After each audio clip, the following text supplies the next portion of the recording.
Today's lesson is going to be about adding and subtracting decimals when I have positive and negative numbers. Some of this is going to seem like a review, and I'm going to break it down step by step. I don't expect you to go this slow when you actually solve the problems yourself, but for the sake of your notes and the sake of the examples, I want you to write down everything that I write down. So this notes page should be glued to the top of your interactive notebook on page 15. You're going to do the examples on pages 15 and 16 of your interactive notebook. So let's get started with example 1.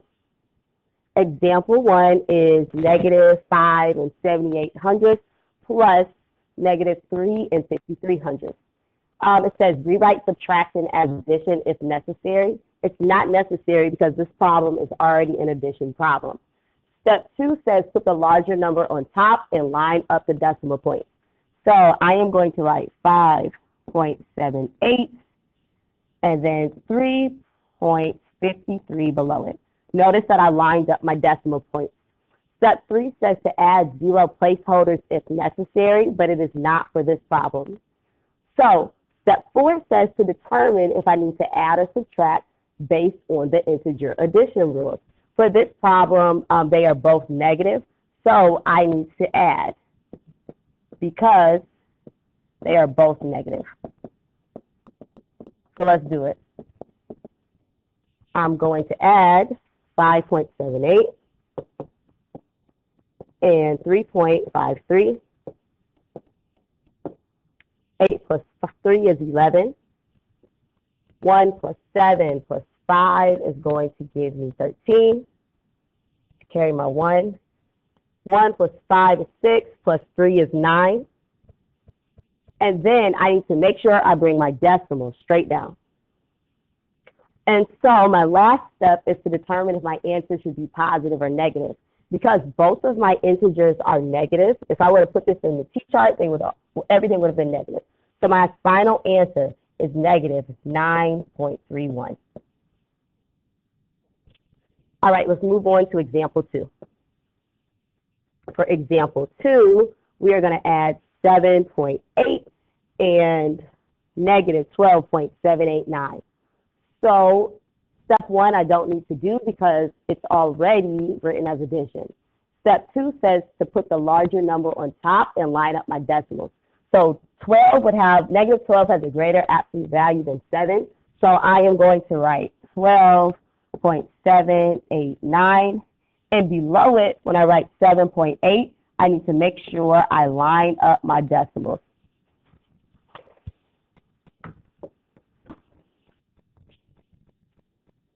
All right, so I left off saying that we should add 0 placeholders, or I believe I'm not sure if I said it, but I need to do it. So now that I've lined up my decimals and I've added my 0 placeholders, now I need to determine if I should add or subtract based on the integer addition rules.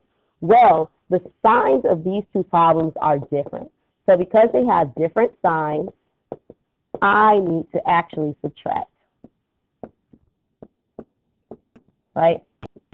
So let's do it.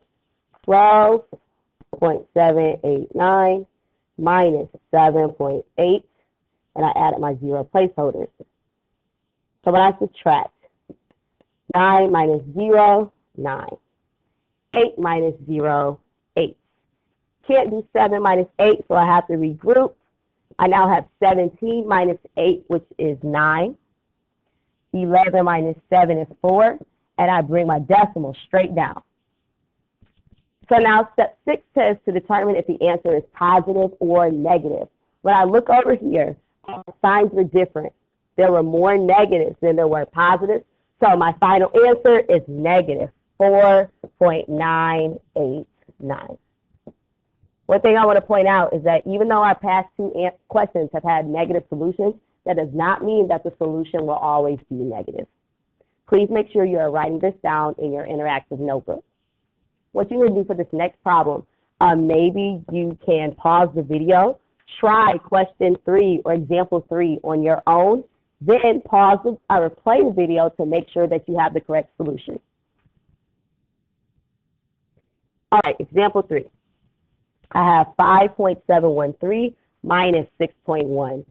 This is a problem that I need to rewrite as addition.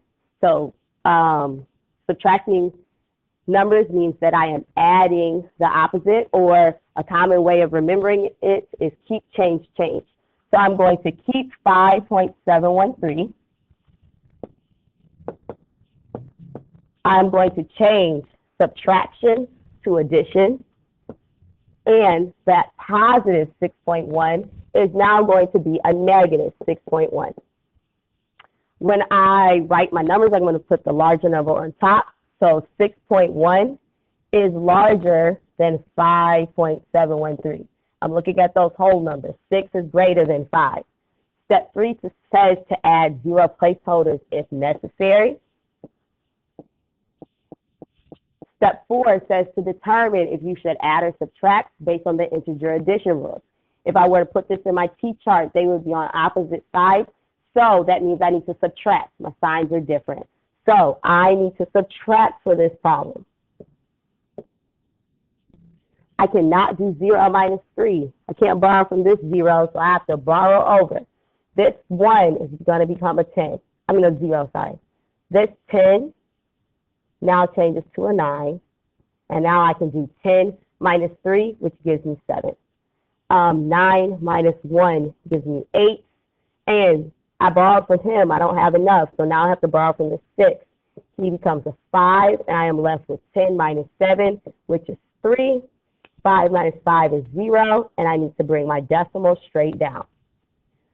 So I subtracted. Now I need to determine if my answer is positive or negative. There are more negatives than there are positives. So once again, my answer is negative, 0.387, and that's the final answer.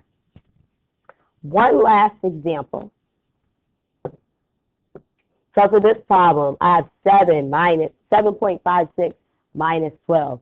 So again, step 1 says to rewrite subtraction as addition if necessary. It's definitely necessary for this problem. So keep 7/5600.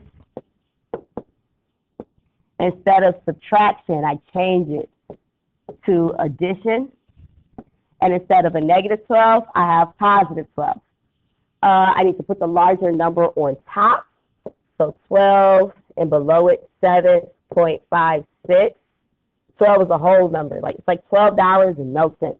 So 12 goes before the decimal. And now step 3, I'm going to add my 0 placeholders. Step 4, determine if you should add or subtract based on the integer addition rule. These two numbers have the same sign. They are both positive. They will be on the same side of the T-chart, so I am going to add them. 0 plus 6, 0 plus 5, 2 plus 7, bring down my 1, bring down my decimal. Step 6 says to determine if the answer is positive or negative. Well, both numbers in this expression here are positive, so that means that my final answer is 19.56. Please make sure you have all of these examples in your interactive notebook. Thank you.